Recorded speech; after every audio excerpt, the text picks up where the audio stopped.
So they've taken him, and he won't be coming back. Me too, soon, I suppose. Well, I wish him well for the last bit. I pray for him. But I wish I could have warmed to him more. Never really did, not even in these last weeks, locked up together in the shared discomfort and with the same fate awaiting us. Got to know him better, I suppose, which is something. Got to know about his life, his travels, his people, his churches, his quarrels. Got to hear bits from his letters.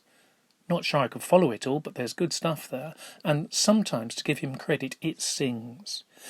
In him all the fullness of God was pleased to dwell, and through him God was pleased to reconcile to himself all things, whether on earth or in heaven, by making peace through the blood of his cross. Now I shall take that with me for the last bit. But no, I never warmed to him, never liked him. I suppose things didn't start well. Well, of course they didn't start well, with him part of the killing of Stephen, and his rampaging around trying to put the boot in and stamp us out.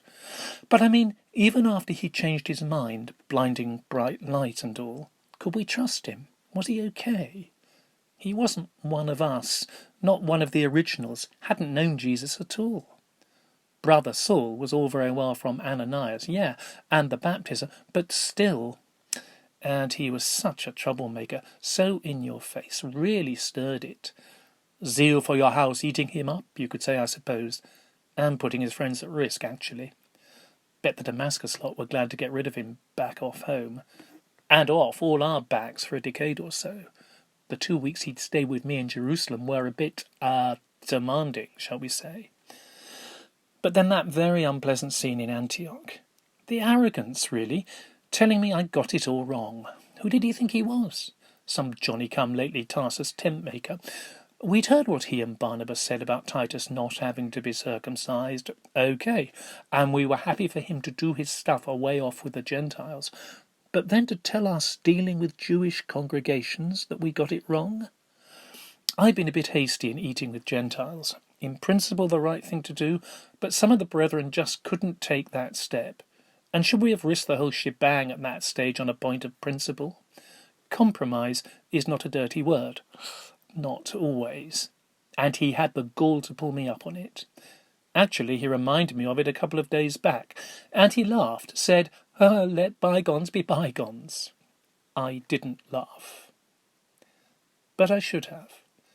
I've known he was right for years now.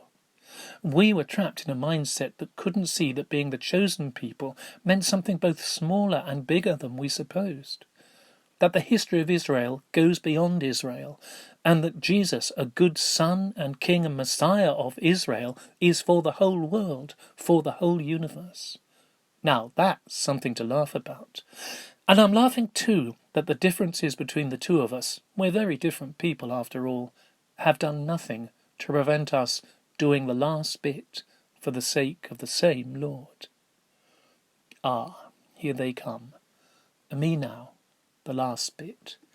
The bit that seals my witness to the one through whom God was pleased to reconcile to himself all things, my Lord Christ, who is all and in all. Amen.